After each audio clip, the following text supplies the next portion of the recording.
Hello everyone, I'm Wendell Jones and welcome to this special edition of the program Jones and Company. On this program today we are going to look at the Grand Bahama Port Authority and the Port Group Limited, and we'll discuss what is happening in Grand Bahama in the face of the global challenges that we have. The Grand Bahama Port Authority has a new mission statement, and it is to better the lives of the Grand Bahama community and, by extension, the Bahamas through the unique features offered by our island. That's the new mission statement. And on the front of this brochure that I am holding, it says, "Making it happen."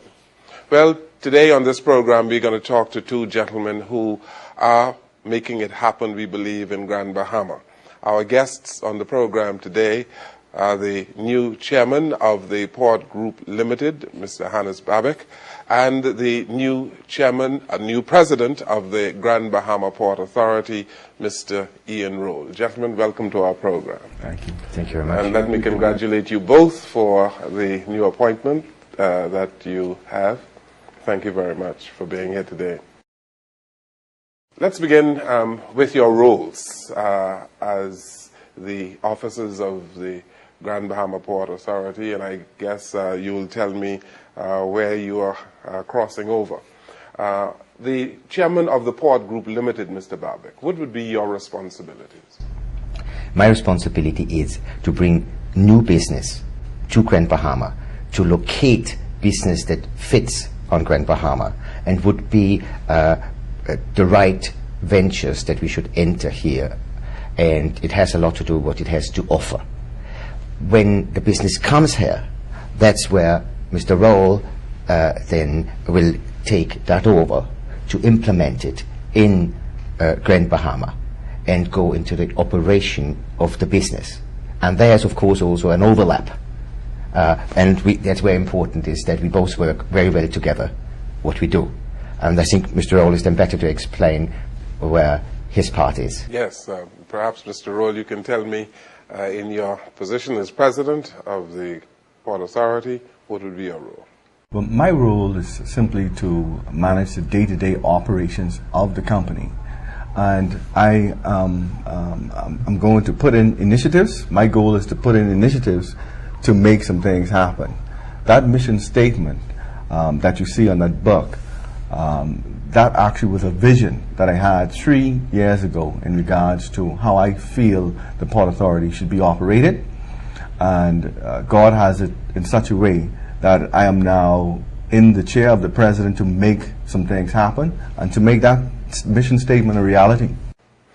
You're a very young man, and you succeed Mr. Miller and others who have been in this position and who have been the makers and shakers in Grand Bahama. What skills and talent do you bring to the position? Okay, one, I'm also involved in business. I have a very successful, I have an interest in a very successful company. I don't want to get into it at the moment. However, I would like to let everybody know it doesn't conflict with any business the Port Authority is doing. I'm also a certified public accountant. Okay, I'm a people's person, and I think I'm also a visionary type person. And I think those skills are necessary for the movement of this city. Both of you probably can answer this question. Things are pretty dead in Grand Bahama. I drove around before this interview, and the person who was driving the car told me at about 10 o'clock in the morning, and it's a weekday morning, it looked like a Sunday morning in Grand Bahama. Tell us, why is the Grand Bahama economy seemingly in the doldrums? So I would say that, of course, we know the whole world economy faces a lot of challenges right now. And these challenges didn't stop for Freeport. But we are not sitting back and watching what is happening. And we have teamed up right now to make significant changes and to face these challenges. And we have an action plan to answer that. And I think you said you drove to an area and it was very quiet. Mm-hmm. Not every area is that quiet. Okay. And I think that there are great companies that have to bring great assets already have started their business here, like the Ross University. They have a significant amount of students that is growing every semester, and we just had the opening of the same university. We had the opening of the glass company, Fenner Street Glass Company. They came to us with a business plan to employ 20 people. They already employ 65, and within the next 12 to 14 months, this number will triple. So I think that our focus is to bring more businesses like that to Grand Bahama. So, Mr. Roll, tell us, what is the present state of the economy in Grand Bahama? Well, I think like most places in the world, we are in a recessionary period. I think, like Mr. Babak said, we're not sitting back and just accepting that. We want to put a plan forward.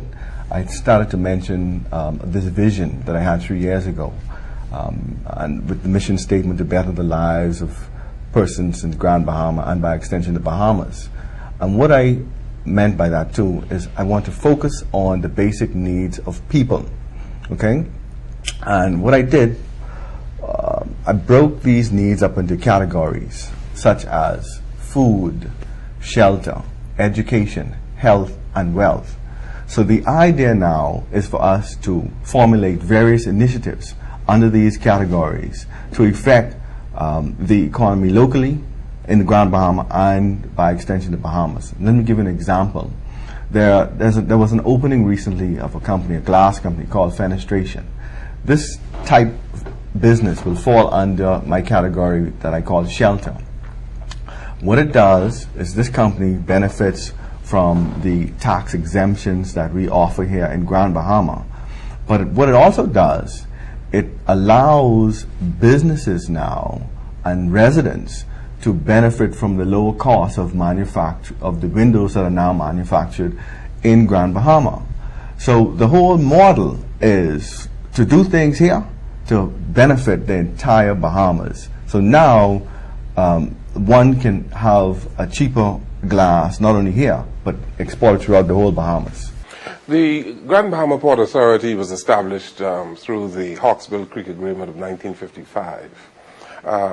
There are some detractors who say that that particular agreement is passé, that it's not relevant today, and that Grand Bahama has perhaps moved beyond the capacities that the Grand Bahama, that the Hawksbill Creek Agreement provides. Tell us, is the Grand Bahama Port Authority, the model that was established in 1955, still relevant today? Yes, and I'll tell you, I'll go right back to this vision.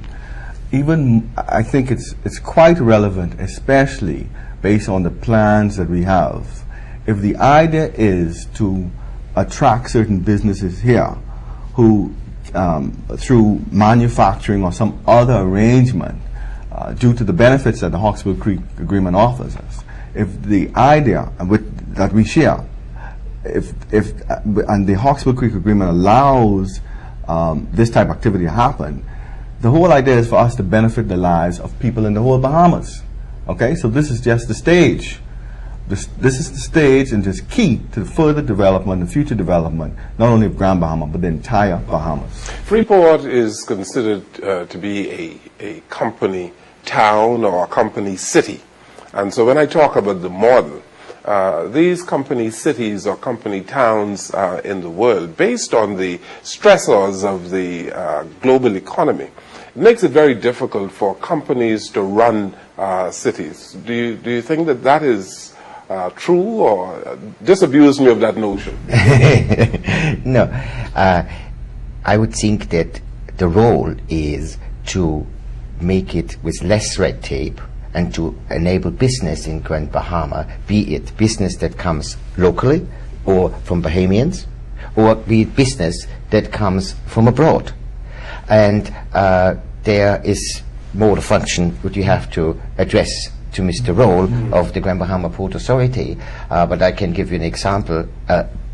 Bahamian who applies for a license gets, as soon as he submits all necessary documents, a license within about 3 weeks. And I, being born in Europe, can tell you I don't know a place in Europe where you can get your license in 3 weeks. I don't know a place in the States, and I also don't know a place anywhere in the Caribbean. So I think it is an asset, a big asset. But isn't it a problem, though, Mr. Roll, of having to deal with two authorities, two governing bodies, if you please, the Grand Bahama Port Authority and the government of the Bahamas? And some people believe that having to deal with these two bodies dissuade some local and foreign investors from participating in the Grand Bahama economy.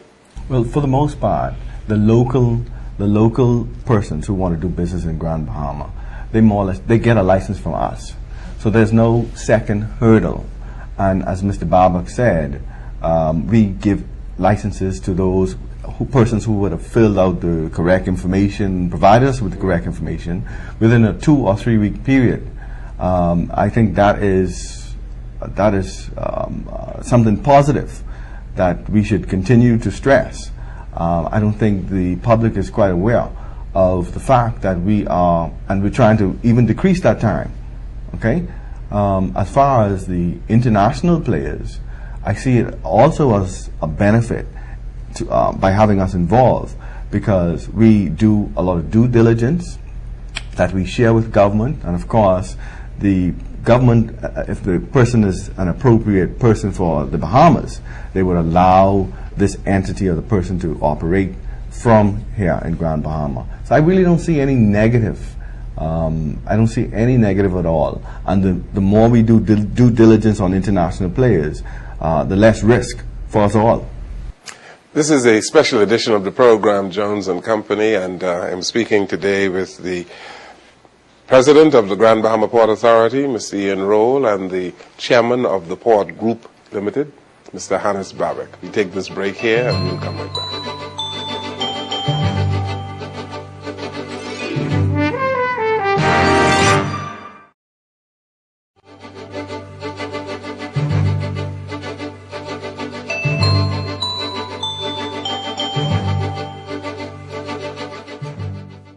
We're back here on this special edition of Jones and Company, speaking with Hannes Babak, Chairman of the Port Group Limited, and Mr.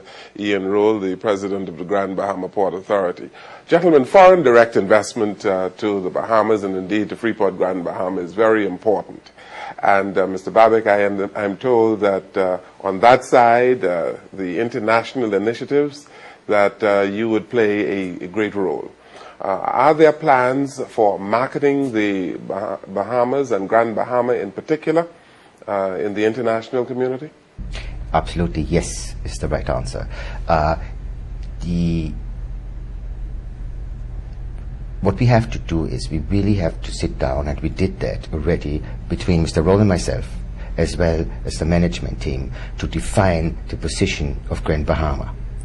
There is obviously certain areas where we are the perfect location for business. But on top of that, and I'll give you an example for that, like Ross University and like any educational business, this is a business that's perfect for right now. If you have a recession or a stagnation in many areas in the world, they need retraining. If you have a very well working economy, you don't have that much retraining because everybody has that job. So we have to define and locate that kind of business. And another area is, for example, medical treatment. The medical tourism has been the largest and fastest growing industry of last year. This is an area where what is relatively young, and we would not jump in the last wagon of the train, we would be sitting in one of the first wagons of the train. And these are the areas we're expanding our search and research to know what is the best way to offer that outside. So the marketing thrust then of Grand Bahama is dealing with educational opportunities in Grand Bahama. Grand Bahama started out as an industrial kind of city. and I'm not hearing anything about attracting industry to Grand Bahama. Now, of course, we do our industry. I just gave you an example of areas we have already defined. Okay. But to go out and be most effective, we need to really have also the right consultants. They will not do our job. They will work with us, and we work with them to define what are the areas where Grand Bahama has to offer the most. And it doesn't matter now if it's for education or it is for industry, be it light or heavy industry. It has to be what has it to offer at all. And only if we make this definition finally, we then can go out and most effectively market Grand Bahama. Where's tourism in all of this? The tourism plant in Grand Bahama seems to be limping along. There is the Al Lukaya Hotel, and I'm told that Isle of Capri, the casino, is having its problems and is going to close very soon. Where is tourism in your international marketing thrust, and how do you square that with the industrial kind of business that you're seeking to attract to Grand Bahama? We have to see that Grand Bahama is in the lucky position that it can accommodate both. We always say there's that line in Grand Bahama called the Mall, and everything west of the Mall towards the harbor, that is absolutely dedicated for industry. Mm-hmm. If you go east and you go to the beaches, that is the area that is sought for tourism. Mm-hmm. And that's where tourist project happened in the past. But also for tourist projects counts the same thing then for industry, that we have to now very quickly go and say, what are the best tourist projects that we can offer? And which are the right hotels and the right operators and the right leaders in the industry that can we attract? So that is what is and will be our action plan. Royal Oasis is. Oh, you want to? I want to add to that. I think something that will affect the tourist business in Grand Bahama tremendously. It's an initiative that we've been working on actually last week. Mm-hmm. We had a few meetings. It's the cruise ship or the cruise port, the cruise ship facility. We have a number of cruise lines who pass Grand Bahama by on their way to Nassau, and for a number of reasons they don't stop here. I mean, one particular reason is the facility that we have is not acceptable to the customers who are aboard these ships. There is some talk right now about relocating the cruise port, which will have an immense impact on this economy. Once we do that, I think you'll see our tourism numbers start to skyrocket. The Royal Oasis is there, and we see weeds growing up, and they're getting taller and taller. Ms. Babbitt, what is going to happen? I think the crisis in the banking sector also didn't stop for Harcourt. But as we were ensured that Harcourt will in due course, that means in very soon this year, be in a position to start the project again. That is an assumption, or that is a promise? Both. The tourism plant in Grand Bahama, I am told, needs some attractions. That tourists come to Grand Bahama and they find little to do. There aren't many attractions in Grand Bahama. Isn't this something that you, Mr. Babbitt, should be working on in conjunction with Mr. Roll, the President? Yeah, absolutely. See, Mr. Roll has started to say about the cruise ship project. Yes. Mm-hmm. And we can only get the cruise ship project successfully if we offer a broad variety of excursions. And these excursions don't have to be exclusively available for the cruise ship clients. that will be attractions. They will be available for all tourists coming to Grand Bahama. And that's where we will have initiatives to support young Bahamians to start up their own business. And we will guide them and help them to make it successful. You both are running an area in the Bahamas that is very important. There are tens of thousands of Bahamians who are living in Grand Bahama, and a goodly number of them working in the Freeport area. Many Bahamians are watching you this evening, sitting in their easy chairs or whatever, and they need to be told or to know that there's something in the future for them. Can you assure them that the economy of Grand Bahama is going to improve, that the environment for investing in Grand Bahama is going to improve in the short term? Yes. We're working on a number of initiatives right now that will help stimulate the economy. Let me just name a few. We have a program called the Build Now program.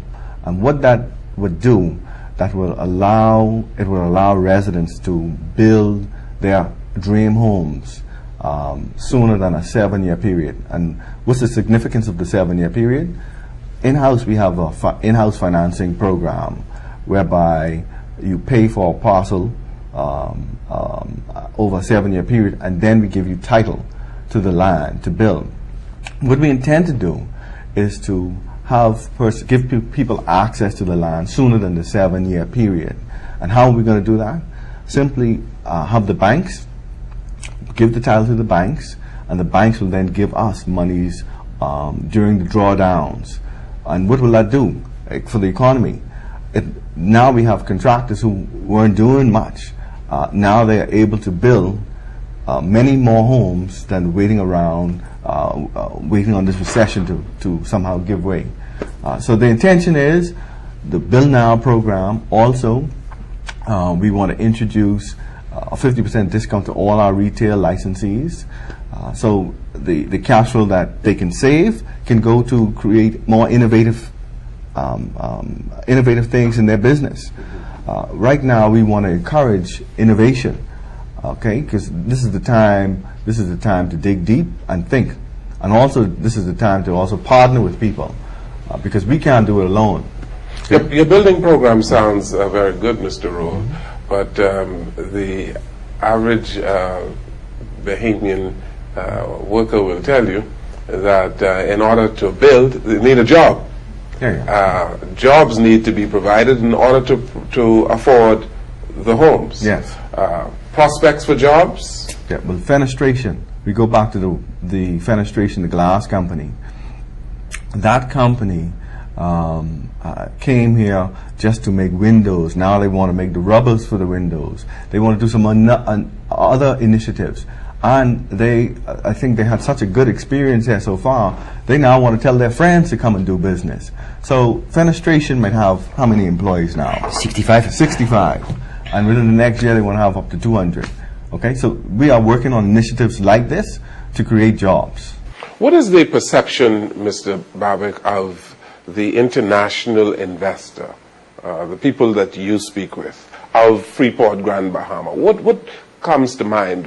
What are they thinking about when you approach them about investing in Grand Bahama? What are their concerns? They're very eager to learn about Grand Bahama, because for most of them, they didn't know about Grand Bahama. So they need to know, where is it? What does it have to offer? What is the Roxbill Creek Agreement? What are the advantages under this agreement? This is exactly coming back what I said before. We have to have an easy to read brochure. Are you suggesting then that in the past that your marketing efforts, your PR efforts weren't working? I would suggest that we could make it much better in the future. And it's not about the past. Everything is about the future. So we should say, and if you would have had the best marketing plan in the past, last year you would have to change that plan. Because last year what happened all over the globe makes everybody change their business plan. So I think it's a great chance for Mr. Roll and myself right now to start. We don't have to change our plan. We just have to create a new plan, and the plan will work. You are creating a plan, so your strategic plan for Grand Bahama is not yet in place. And if it is not yet in place, give us 2 or 3 things that might be included in that overall strategic plan for Grand Bahama. Well, like I said before, we're very new to our office. But like I said before, back to these initiatives in regards to bettering the lives of persons in the Bahamas. The plan is to focus on the basic needs of people. It could be local, it could be international. Okay, we know there are certain businesses that will thrive in good or bad times. So, for instance, a roofing company, or the window company again, or manufacturing of food. People have to eat. So, without getting into too much detail, the framework has been created. We just now have to fill it in. In order for these initiatives to work, I assume you're going to need the full cooperation of the government of the Bahamas. You need to work in tandem with Ministry of Tourism and the other departments and ministries in the government. What is your expectation of the government of the Bahamas in your overall plans to develop Freeport and to move it forward? Well, I would like for us to continue to enjoy the relationship that we currently have, and to even make it a lot better than it is. It's very good at the moment, but the intention is to even foster a better relationship. I think both the Grand Bahama Port Authority and government have a vested interest in the growth of this island. Okay? In fact, we've been in office a little over a week now, and we had 1 or 2 issues that needed to be addressed by government, and they were absolutely great in resolving them. Mr. Babik, there are some Bahamians who I speak to in New Providence who, for instance, say that there needs to be reform of government and things need to move faster. There's too much bureaucracy, too much red tape in dealing with the government of the Bahamas, whether it's on immigration matters or other matters dealing with foreign direct investment in the Bahamas. Do you see any need for reform of the way we do things, any adjustments necessary? I think any business always needs a bit of an adjustment, but I don't see that. I don't agree with that criticism of your friends in Nassau. I would think we are here in Freeport. We work, as Mr. Roll said, in an excellent way with government, and we cannot complain. Well, it's good to hear that. Let's take this break here on this special edition of Jones and Company as we continue our discussion with Ian Roll, President of the Grand Bahama Port Authority, and Mr. Babik, who is the Chairman of the Port Group Limited. We come back after these messages.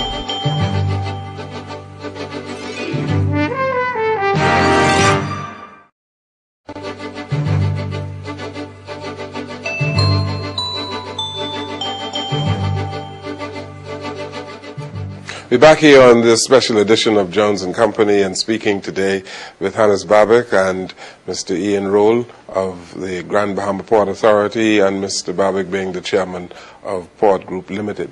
Gentlemen, job creation again. There are signs that there is need for some improvement in the for the aesthetics of Grand Bahama.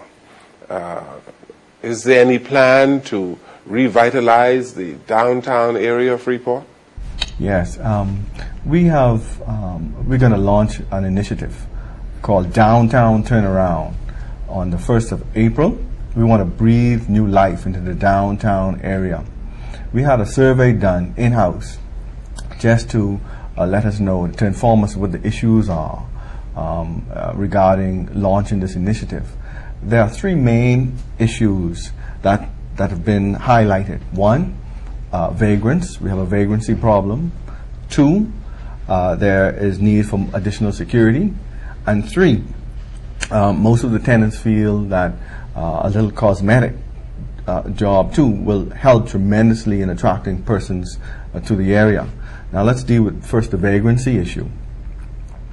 We, Port Group, we have a number of buildings that may not be in use at this time. So the idea is for us to look to see how suitable a building is.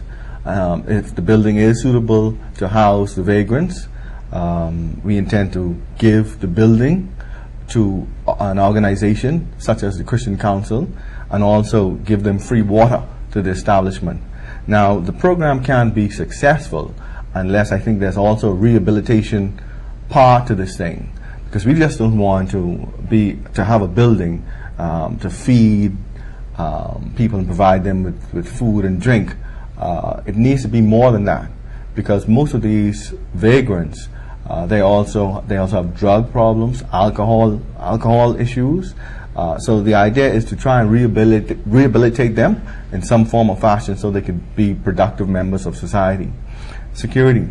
The police have agreed to intensify their presence in the downtown area. One of the challenges they've mentioned us is transportation. During one of the revitalization meetings, I suggested, instead of using a golf cart, which cannot move freely on the pavements, etc., what if we use devices called segways? Now, the Segway is a very innovative piece of equipment. You have persons using these type devices in high-end malls, etc. So the idea is for the police to now be transported on these devices. Not only would they be able to access key areas of downtown, but also it's my idea for it to become an attraction. So it's added benefit. And then 3, we have partners such as Paint Fair who have already agreed to give deep discounts for paint, and we hope that other partners will come forth to take part in this positive venture. So the downturn in the economy of Grand Bahama has caused some social problems? Yes, I think social problems exist here in Grand Bahama. The downturn, I think it happened even before the downturn. We have people on the streets with mental issues that should be addressed. We just cannot just leave the people there amongst the tenants and other productive members of society, and just leave them without doing anything positive to change their lives. There's a view that the recession in Grand Bahama started long before the recession in the United States, that after the double whammy of the hurricanes, that has exacerbated a recession that Grand Bahama had in place. Is that so? I agree with that. I think a recessionary type situation existed even prior to last year or year before in Grand Bahama. Grand Bahama's had some very difficult times over the years, and the hurricanes of 2004, 2005 added to the strain that exists here. But hopefully, if all the partners involved with bringing a project like the cruise port that I mentioned earlier, if that happens, I think we can turn around. We can really turn this place around. Now, Mr. Babek, I know that the legal problems that existed between the partners of the Grand Bahama Port Authority also caused some trepidation in the minds of members of the public. But I understand that the partners are getting along now, is that so? Yeah, you're very well informed, Mr. Jones. I'm very happy that the partners getting very good along right now, and I think that will stay also like that. But what is important for us, they gave us the possibility to make certain changes for the future, and we have now a great board that gives us the direction to operate out of, and as well as there were changes made in management, and I think we have now a really fantastic team to implement all the subjects and all the things we want to do, as Mr. Roll and I were reporting to you today. I'm looking at the pamphlet of the management team. Very young people, like Mr. Roll is a very young man.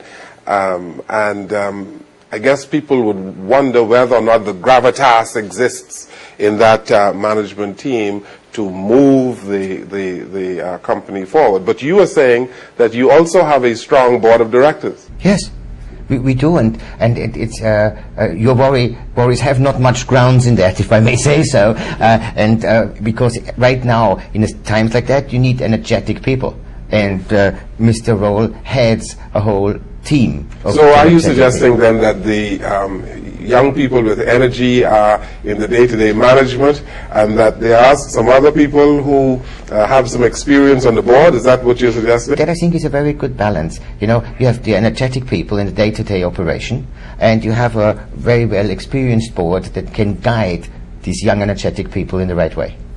To what extent is this new management team really, for want of a better word, fronting for the board, and do not have the full confidence of the board, and the board is behind the new management team, pushing, and that people like, and perhaps this is a question for Mr. Babik, people like Mr. Roll is really carrying out the wishes of, say, Albert Miller. Well, let me answer this. Yes. Because what I shared to you today was a vision I had, and it was blessed by the board of directors. So they bought into your vision. They bought into my vision. So it clearly states that it's not an agenda being pushed by anybody else other than me, and they've actually gotten behind me 110%. Because they believe in something that I believe in. There was a time when the Port Authority appeared to be very community-minded and pushed many initiatives in the community.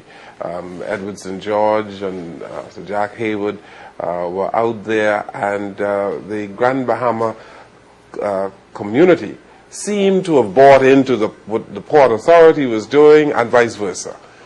Does that atmosphere exist in Grand Bahama today? Yeah. One of the things I believe in, I believe that our role in the community is that of one of a servant to the people. Okay? We should be, the people are crying for us to be more transparent and considering the needs of these people. What we intend to do shortly is to launch our website, relaunch it. And that website will more or less let people know who we are, what we do, what we are about to do, and it will reveal certain things that they've been asking for, such as license fee schedule, the cost of living calculation, or what is cost of living. The idea is also to get input from the community, because we want to move this place forward. The more ideas or positive ideas we have, the better it is for the whole country. So this is exactly what this new management team is all about. It's about serving the people. In the spirit of transparency, Mr. Roll, let us think about what the licensee's perception is of the Grand Bahama Port Authority. The licensees, they have a particular perception. And as best you can, describe what you think that perception is of the licensees for the port. Well, I know a number of the licensees, right? And they are very familiar with me. So I can tell you what they think of me and the new team. They believe that we truly are going to make a difference for this island. They believe that we are honest individuals who mean not only Grand Bahama well, but this whole country. So you're suggesting that the perception of the licensees, that is changing because of the new team? It is changing because of the new team. That's what I honestly believe. To what extent are licensees going to, are you going to take into account the views of the licensees for the forward movement of Freeport in particular? I intend to have more interaction with certain groups in the community. I also mentioned that one of the initiatives with the website, concerning the website, we will invite people to give us ideas. I've just recently launched the same idea inside of the Port Authority with all of my heads of departments. I encourage them now to go to a particular go to a particular website and send an email to ideas@gbpa.com. So it's a new initiative, and I've already seen positive results. Mr. Babbitt, you know, Americans have this view of Uncle Sam, and that Uncle Sam is the American government that is breathing down the necks of Americans and extracting taxes from Americans. Does that kind of perception exist in Grand Bahama, where the Port Authority is viewed as a kind of Uncle Sam? I think it's easy to answer. We don't have any taxes in Grand Bahama. So I think that is already a huge improvement. No, but you do have fees, licensing fees. Yes, but we have obligations, we have governing functions, and they have to be financed. And as Mr. Rowe said, we are trying now to give as much as we can, also give back to our licensees and involve them in projects, involve them in the future of Grand Bahama. For example, we had just determined and made the decision a week ago or a little more, that any contract over a certain extent of about $100,000 that will be given out from the Port Group Limited or the Grand Bahama Port Authority as a construction contract will be publicly announced in the media. Everybody will be invited who is a licensee and can prove that he is capable for that size of a job. The opening would be most likely right in this room we sit in right now, so that every contractor will be there. When his bid is opened, then all the other bids are opened. That is what falls under transparency. And a bid list then will be, or a tender list will then be done afterwards, that will be handed out to everybody, so everybody knows exactly why somebody was then awarded a contract or why it was not awarded a contract. And I think that's very important, especially in times where some contractors say it's a bit tough right now, they don't have as many jobs as normally, or like in the last couple of years, that they are seeing that the process is completely transparent. Then what we also would like to do is, or we already decided to do, we build infrastructure projects right now. And that is important because a lot of initiatives and a lot of our going out in the world to attract projects, that will take some time until these projects will be realized. But right now we have it in our hands to build, for example, a fish market. We have to decide that we take from funds from the Port Authority and from PGL, that we will build a fish market. And we have invited all the fishermen in all Grand Bahama, it's this week, to come and to join us for a decision-making process. Where should that fish market be? And what should it be, except as not only a fish market, what else can it be? And that's where we want to invite everybody, and then there will be a construction contract that will be then awarded in the form I described earlier, and that will be an immediate impact, employing Grand Bahamians when they need it the most. You talked earlier about job creation, and in the short term, how many Grand Bahamians do you think might be hired to do the kind of revitalization of the city of Freeport that you envisage? That's a difficult question to answer. That's a ballpark kind of figure. It's still difficult because although we know it's a huge task ahead of us in regards to revitalization, we haven't put a number to it as yet. Is this going to be a one-time thing, or is it going to be an ongoing process? It's going to be an ongoing, but the major job is to first we have to do the major cleanup of the downtown, change signage, benches, other aesthetically pleasing type things downtown. So the first part of the project is going to be huge, and then we'll have to maintain it as we go. This is the final break on the program, and we'll come back after these messages.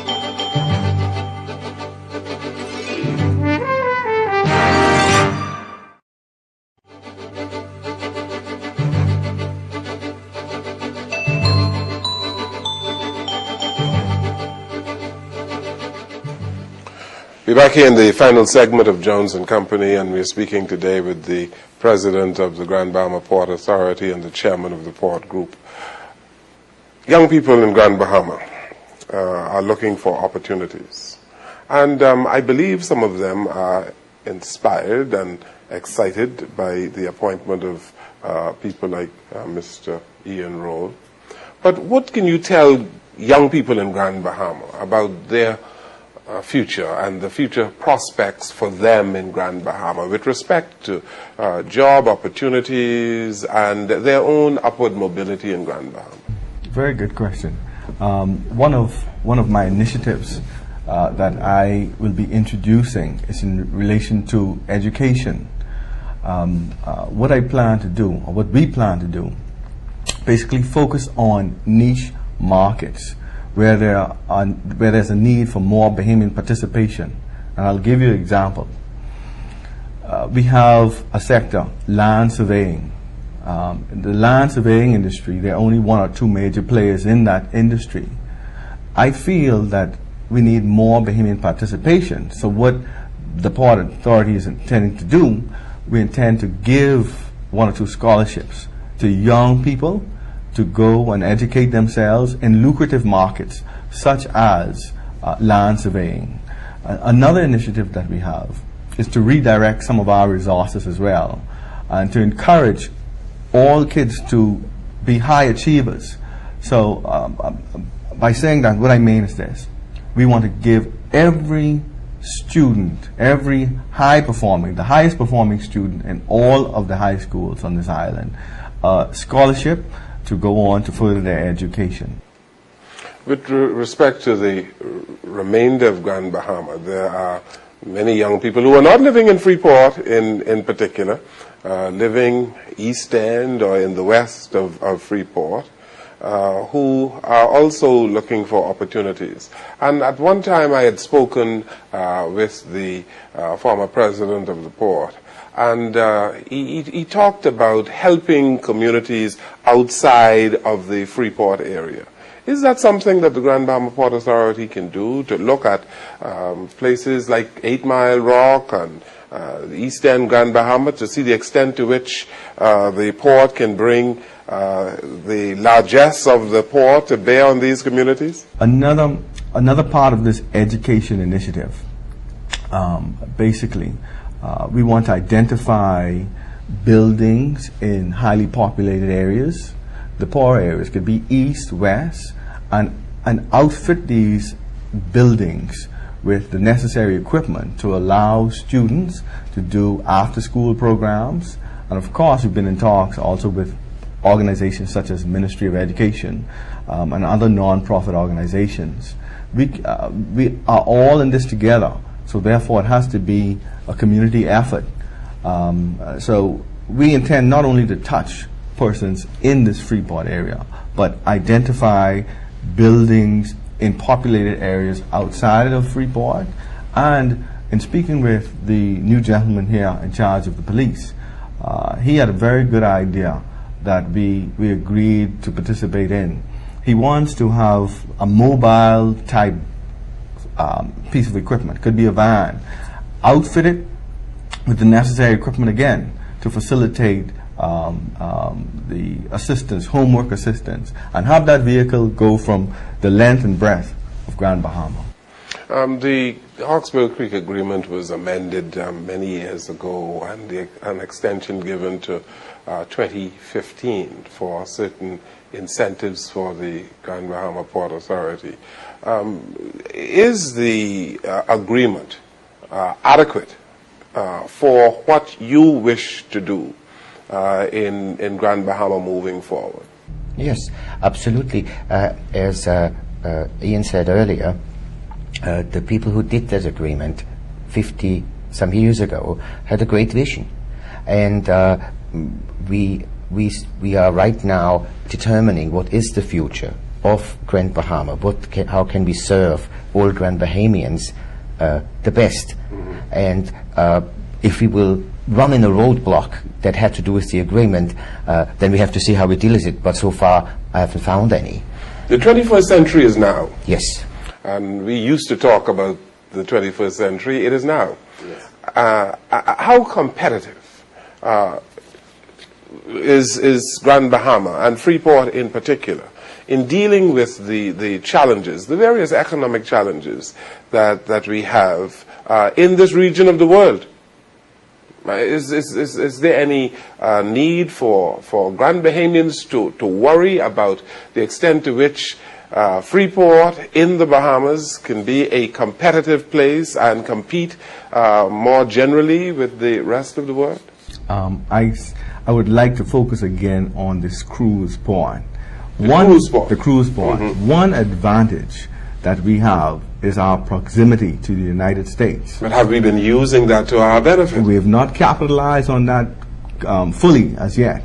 We intend to, if we move this cruise port to a more palatable place based on the likings of the various cruise lines, they are waiting to bring their ships in here as soon as we could get that up and running. What do you think that where that place can be? I know where it is now, and one commentator talked about the ride from the port to Freeport being unexciting. Where can that possibly be? So let me tell you, there's only really two possible locations, both on the south coast. Any further comment would preempt certain negotiations. But both were chosen because there is no issue with the reef, as there is no reef in that exact location. Because when you try to create a cruise port, you have to look into that you comply with environmental, that you also have environmental concerns. What we do have, and when you come in with a ship where there is no reef, you can't destroy a reef. That is a big advantage. And I have also to say that if we say we do the cruise port alone, meaning PGL and GBPA together, we need the partners in the cruise ship industry. But foremost, we need also the agreement with our existing partner, Hutchinson Whampoa, who are partners in the Harbour Company. And we hope we have a great we do have a great relationship, and we hope we have a good solution how we can accommodate all what is necessary to relocate that cruise port. How excited are the main investors in Grand Bahama, I should say the major investors in Grand Bahama, for the kind of initiatives that you're talking about? You mentioned Hutchison Whampoa, and there have been other people who have been attracted to Grand Bahama. Are they buying into what you people are suggesting, or are you yet to tell them what you are going to do? Well, I'll tell you about one particular investor, the Fenestration Group. Hannes and myself assisted them tremendously in opening their business, and also to getting approvals from government to do to distribute wholesale. To their amazement, everything happened with amazing speed, but that's only because of our relationship with government as well. And they thought that the partnership that Hannes and I share, now that we are in the various offices within the group, that this place is about to take off. You are speaking very confidently, gentlemen, as if money is no object, that you have all the resources that you need to make all these things happen in Freeport. True? Yes? Money is always the object. Me being the past CFO will not say that money is not an object. We have restraints. We also have to ensure, we are in a unique position. We have responsibilities to the people, and we also have responsibilities to the shareholders. Of course, we have to ensure that our shareholders have some sort of reasonable return on their monies. I think that's just makes good business sense too. We've spoken a lot about foreign direct investment in Freeport, Grand Bahama, and we didn't pay enough attention, I believe, to local Bahamian investment in Freeport. What is the Port Authority or the Port Group doing for Bahamians who wish to continue business and to grow their business in Freeport? Another initiative that that I recently put forth is to join partners with the Grand Bahama Chamber of Commerce to form an enterprising center. And what is this enterprising center? The enterprising center is a place where small business persons should go to get the necessary resources in order to, I wouldn't say ensure their success, but to enable them to succeed. This is a place where they should go to get guidance in creation of business plans, to get financial advice, and we want to expand this role as we go, but we cannot do everything all in 1 week. Empowerment of people in Grand Bahama is essential, Mr. Barwick, moving forward. Is the Grand Bahama Port Authority an empowering kind of organization, or the Port Group Limited, empowering people to maximize their potential, and convince us that you are indeed an organization that is committed to empowering Bahamians to be their best and to do their best in Grand Bahama? Let me comment on that. Please. First. In our conversations with a potential investor last week, both Hannes and myself asked the investor to put monies aside. This is local venture capital. This is foreign. Okay. Foreign investor asked the foreign investor to put venture capital aside to facilitate the businesses that are needed to attract this particular business here. So the idea is for the potential investor to maybe have an interest in the company with a Bahamian until that money is paid back, and then you will have new business and new wealth for Bahamians. That used to be called fronting, Mr. Rowe. No, it's not fronting. What it is giving a loan to a Bahamian that has a great idea. I never had the opportunity or the wherewithal to get it from the banks at favorable interest rates. The government of the Turks and Caicos Islands has a particular land policy that enables Turks Islanders to be a part of an enterprise introduced by a foreign investor in Turks Island or Providenciales. In that way, Bahamians share into the growth of the locale. Land use and the availability of land is very important for Bahamians if Freeport is to grow and local investors are going to maximize their potential.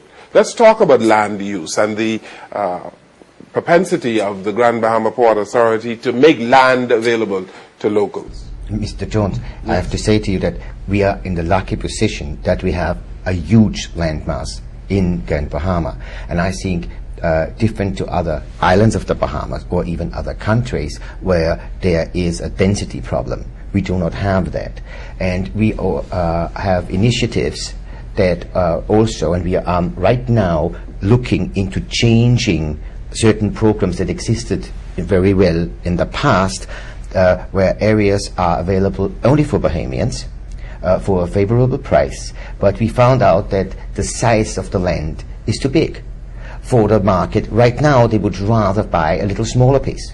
So actually Mr. Roll brought that to my attention and said, what's about if we sell smaller lots or smaller parcels, and that would help the Bahamians to build their home.